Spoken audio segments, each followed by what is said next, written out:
I'm James Lewis, TV auctioneer and valuer, and this is a story which began 3 years ago when I set out on an unexpected journey into a little-known period of Indian history. It all started with the auction of what I believe to be an insignificant painting. It was a sale which took me by complete surprise. I was commissioned to undertake a house sale, big Derbyshire estate, and lurking behind this very large cupboard, as we moved it out, were these Indian watercolours.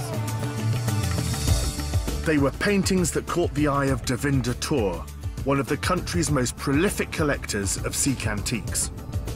I was just blown away. I mean, I'd never seen a painting like this for sale. I'd only ever seen it in museums. 35, 45. I thought it might make a couple of £1,000 something. The bidding began and I had it at 500 and it went to 6, 7. But it soon started to gather momentum.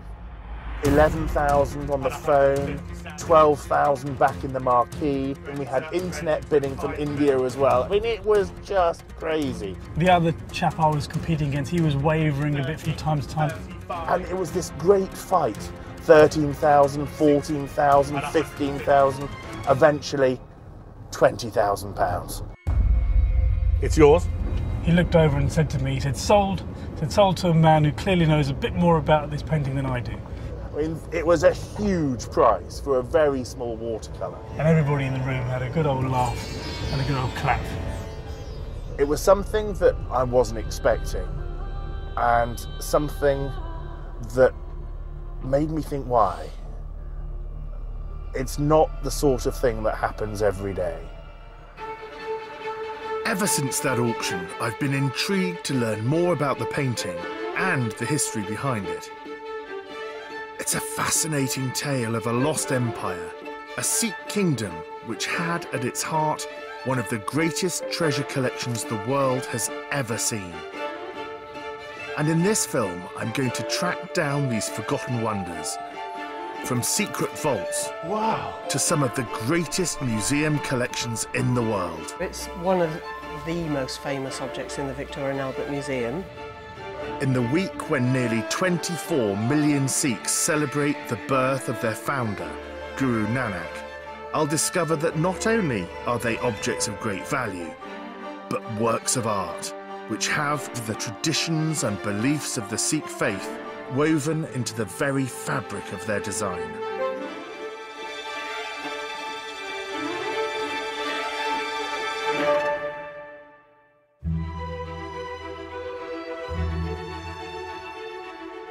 It's here in the British Library that my journey begins, with a fascinating but little-known document dating from the 19th century. What we have here is the original handwritten inventory made by the Secretary of the British Governor-General of India in 1849, Dr. Logan. And what it lists is truly breathtaking. There's jewellery set with priceless stones, handcrafted weapons, and even what was believed to be the largest diamond in the world. I've been an auctioneer for over 20 years, cataloguing and valuing some amazing objects, but nothing compares to this. It is quite extraordinary.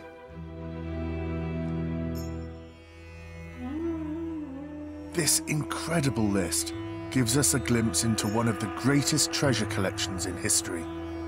It was made at a time when the British had just conquered the Punjab in northern India. And Dr. Logan's task was to catalogue for sale every item in the personal treasury of the man who'd once been its ruler. His name was Maharajah Ranjit Singh, and he was one of the most charismatic and successful leaders in Sikh history, and creator of the greatest kingdom they'd ever known. His collection of treasures was not only vast, but so valuable that the money generated by its sale had an impact on the future fortunes of the entire British Empire.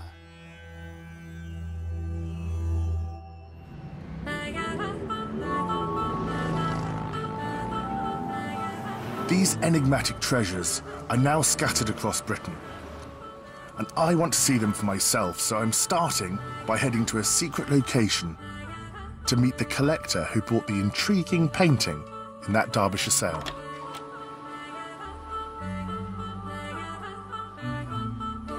This is where I keep part of my collection.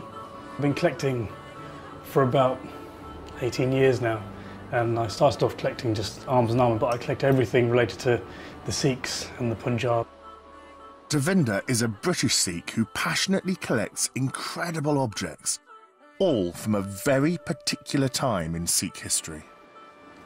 I love beautiful things, I love beautiful objects, and those objects that contain some history. For me, it's just like time travel. It's the nearest that I can get to visiting 19th century Punjab, so it's a bit like my little time capsule. Hi, Hello James. there. How you doing? Nice to see you. Nice to Hi. meet you. Welcome. Thank you. My goodness. Gosh, I don't know where to look. Well, I think I might know where to begin. Yeah, go. I've got a feeling you might like to see this first. I recognise that. Do you recognise it? I thought you might. Oh, how lovely. Gosh, you fought so hard for that. I did. Yeah, there was tough competition. There was. But here it is, so I'm very glad indeed. Would you like me to tell you a bit more about Yeah, it? please do. Well, see, this is a middle of the 19th century watercolour, and would have been painted by a local Punjabi artist but commissioned by the British just after the British take Punjab in 1849. And in this painting we see this group of Sikh warriors called the Akali, the Immortals, on their way travelling with all of their belongings. They've got these repairs on the scabbards of their swords, this emaciated horse, and this leader who's got gold quoits on his turban, and now all he has left is this pathetic twig for a switch. And they go down to the south of India to safeguard the traditions because they know that they're going to be lost if they stay in Punjab. They look defeated, don't they? That's right. The artist has really got the atmosphere Absolutely. of what's happening. Absolutely. Devinder's painting marks the end of a golden era in Sikh history, but he has another that reveals the beginning.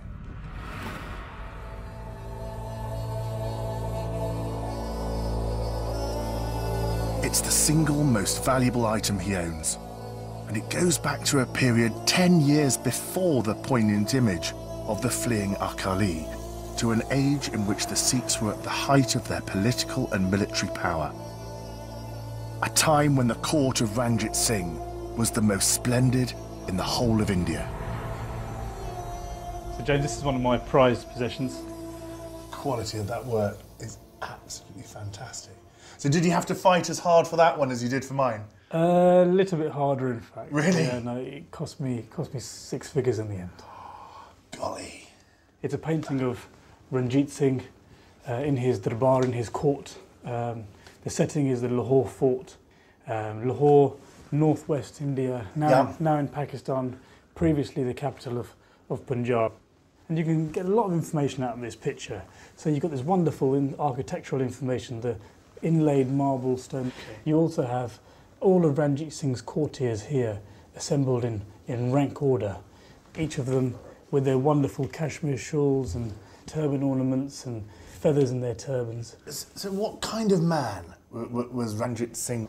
If we go back to the 18th century, when young Ranjit Singh was a young boy, he became the head of his clan, and there were 12 clans, of 12 Sikh clans that ruled Punjab, and his clan was actually one of the smallest. Okay. His father died when he was very young, and he became the leader. He led his army into battle at the age of 12. Did he? And by the age of 19, he'd managed to consolidate the Punjab, overwhelming the other clan leaders through both conquest and through a marriage of alliance. Maharajah Ranjit Singh was the founder of a Sikh kingdom stretching from Afghanistan to China, which he ruled for 3 decades. And through his astute leadership, he completely transformed the fortunes of the Sikhs. So Ranjit Singh becomes the Maharajah of the entire Punjab. Now, does his wealth come from internal sources or externally? There's some internal wealth in the sense that he is a clan leader, but predominantly it would come through conquest. In addition to that, we also have Ranjit Singh as this great patron of the arts. For example, you see Ranjit Singh here seated in the centre of this picture, sitting on his golden throne. Yes. He commissioned that after conquering Multan, which is a region now in Pakistan, and that was made by a local Multani artist. The golden throne of Ranjit Singh wasn't just a piece of furniture, it was his ceremonial seat of state. And unlike many of his other treasures, it wasn't auctioned off to raise money for the British. Instead, it was shipped back to England in 1853, and it survives to this day at the Victoria and Albert Museum.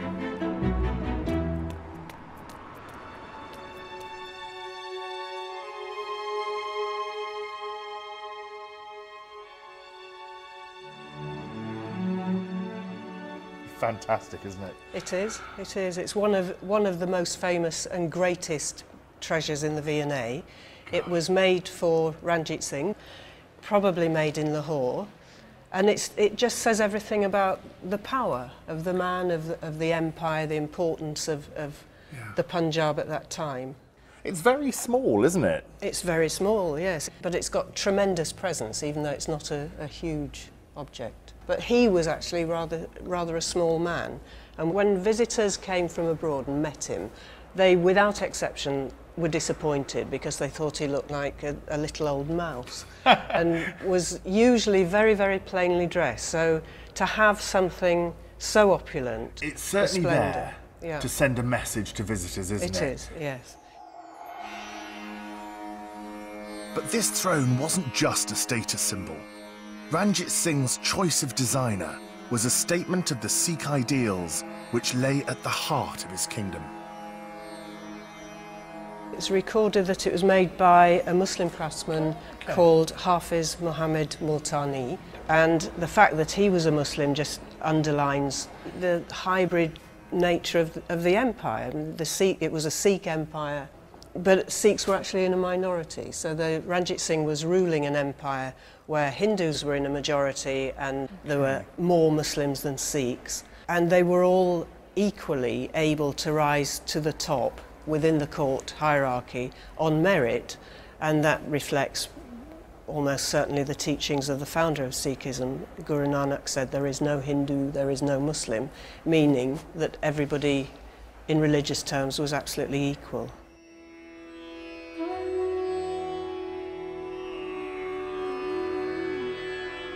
The Golden Throne demonstrated Ranjit Singh's skill as a leader whose Sikh principles forged religious unity. And it was also a work of such opulence that it could only have been created by a man for whom money was no object. Ranjit Singh was clearly a prolific patron of the arts, but that wasn't the only way in which he showed his wealth and his power.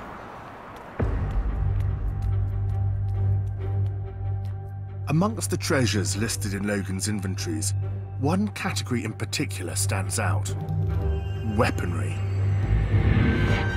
It's not something usually associated with religion, but for the Sikhs, military prowess has always been at the heart of their faith.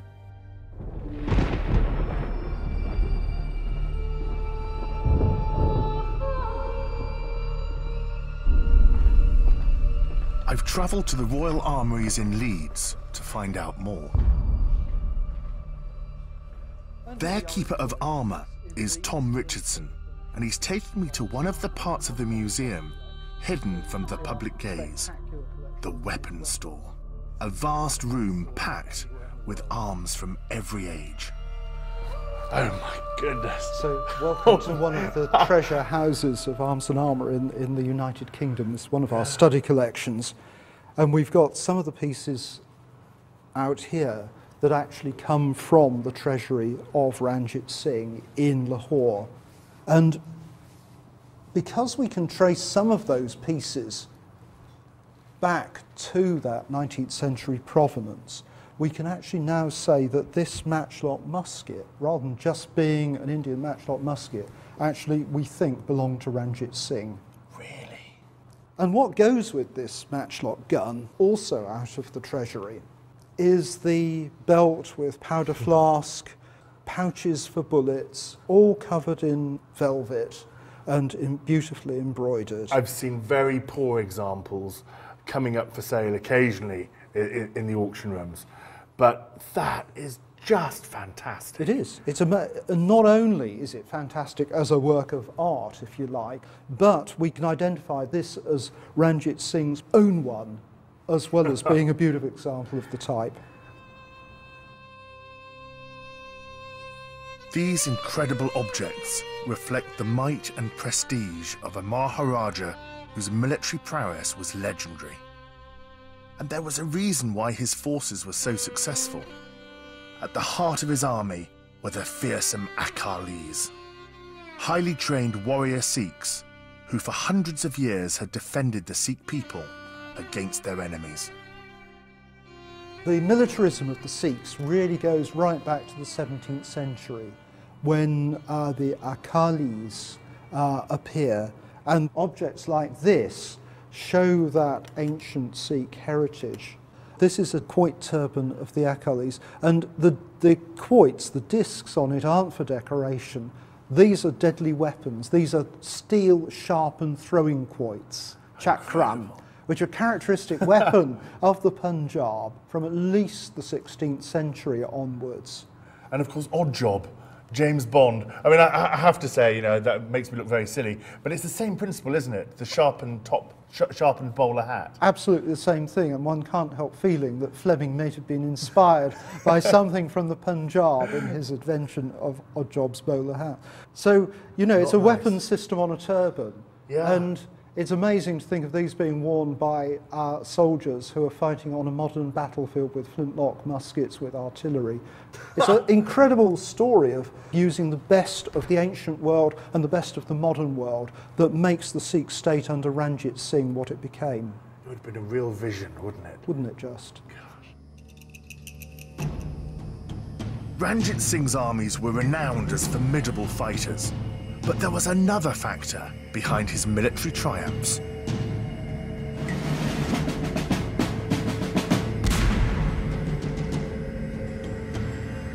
Here at the Royal Chelsea Hospital in London, there's a remnant of a Sikh artillery force that was the envy even of the British. So, amongst this amazing collection of cannon here, we've got two that have particular relevance to Ranjit Singh, haven't we? That's right, yes. Ranjit Singh loved artillery, and when he started off on his military career, he had two or three which were inherited from his father, and a few that he'd captured. But he saw the British, you know, just across the border, and he knew he had to modernise his army fairly quickly. So from that modest collection, he grew his arsenal to almost about 800 cannons. But Ranjit's power and military success wasn't to last. In 1839, the greatest Maharaja in Sikh history died. And without his charisma and force of personality, the incredible empire he'd so successfully built began to implode. So tell me, how did these cannon end up here? Okay, well, after Ranjit Singh died, there was a period of about 7 years when there was a lot of turbulence. Nobody really at Lahore to actually take over the state and run it in the same way that Ranjit Singh did. The army had become almost the kingmakers, if you like, of Lahore. And the Lahore government, in an effort to get them away from Lahore, get them away from involvement with the politics, decided to essentially have a war with the British, really just to occupy the army. And What a reason! the border. Well, the border was only 30, 40 miles away, and there's a little bit of sabre rattling from the British as well at that stage. So that resulted in 2 wars, and these are part of the guns that were actually captured, the booty, if you like, that was captured during that time.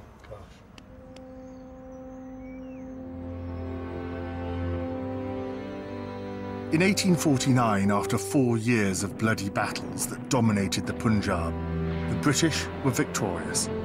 The Sikh kingdom Ranjit Singh had fought so hard to create was annexed, and Dr. Logan began his vast inventory of the Maharajah's treasures for sale to fund the British imperial machine. But amongst the riches Logan listed, there was one jewel that was never destined for the auction house. It was the legendary Koh-i-Noor diamond. Believed to be the largest in the world, and now set into one of the most important of all the British crown jewels. So valuable was it that the then Governor-General of India, Lord Dalhousie, gave it to Queen Victoria as a personal gift. Its fate, once in the hands of the British, summed up the attitude of the imperialists to those that they conquered. It also marked the end of the greatest Sikh kingdom of all time.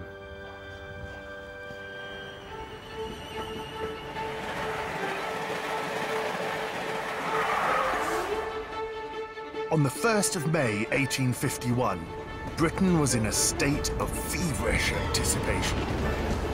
The trains, roads and highways were full of people from all over the country with one destination in mind: Hyde Park, London.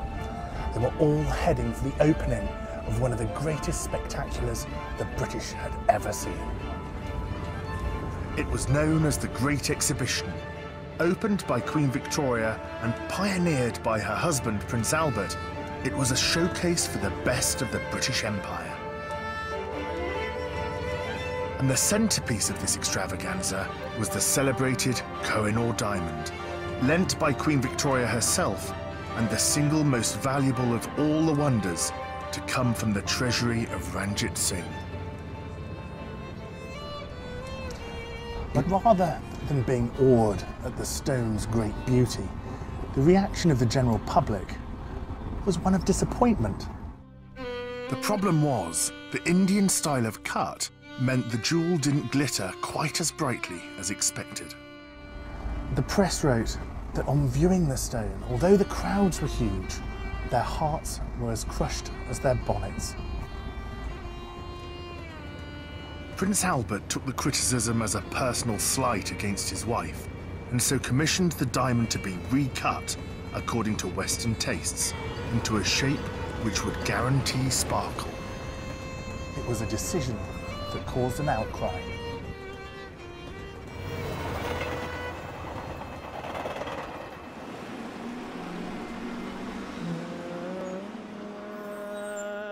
In 1852, the diamond faced its fate. Stonecutters were brought over from Amsterdam, and a steam engine set up in the Strand. But the cutting process proved to be anything but straightforward. The hardness of a facet of the diamond caused it to become so hot that it melted the pewter in which the stone was held, threatening the implosion of the diamond itself. It looked like disaster. The jewel did survive, but at a tragic cost. After 38 days and £8,000, 43% of this incredible stone was now nothing more than dust.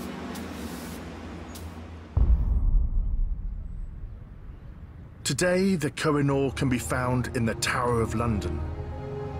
It's now set into the crown of Queen Alexandra, worn by the Queen Mother and displayed on her coffin at her funeral.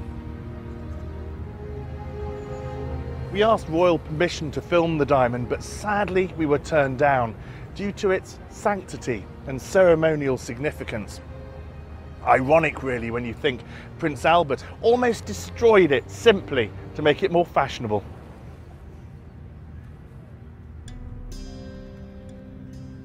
But there is one jewel of Ranjit Singh's kingdom that managed to escape the imperial grasp.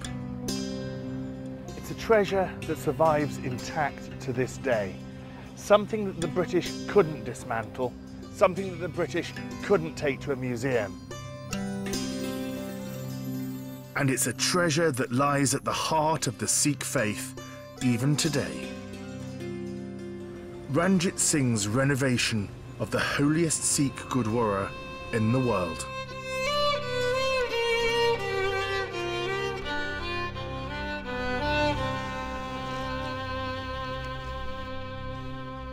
Wow. Devinder has some of the earliest photos of the temple ever taken.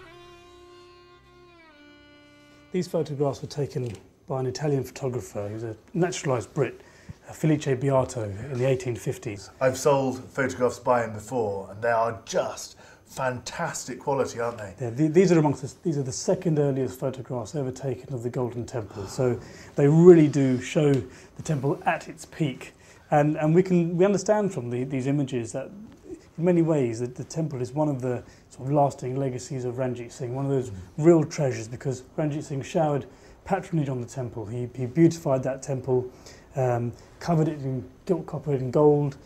Just gives you an idea of how splendid it must have looked. So what was it like before he started his work? Prior to that, it would have just been a sort of sandstone or limestone structure, quite plain, dating back to the original building underneath dates back to 1765. So just a very plain stone colour. That's right.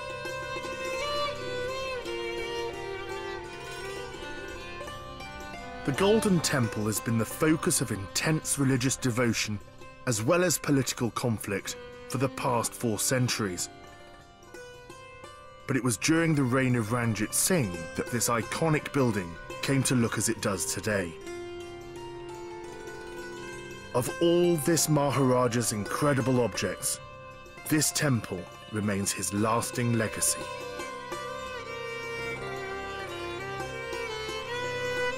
My journey to find the treasures of this dazzling Sikh kingdom is almost at an end. But I've still got one last question for Devinder. Why are you prepared to spend so much time, so much effort, and so much money in this passion of yours for collecting? I'm on a voyage of self-discovery, really. I'm British Sikh, brought up in Britain, but I have this wonderful connection with my ancestral home in Punjab. I want to learn about the old customs and traditions that essentially make me who I am. The objects, they tell me wonderful stories that let me learn about myself. And I will continue to collect as long as I can, and I consider myself a temporary custodian, really. I'm the vehicle by which these wonderful objects come together. And prior to me they existed, and they will exist long after I've gone. They've got an intrinsic value, but they're invaluable in terms of... For your people. For our people, in terms of the information that they have. And that story desperately needs to be told, the Sikh story, because there's a real danger that it will just disappear and no one will ever know. Well, I've got a strange feeling that as long as you keep collecting and keep finding these treasures, I don't think the story will die. Thanks. It's been an absolute pleasure. No, I've learned so much. Thanks, Jade. Pleasure to meet you.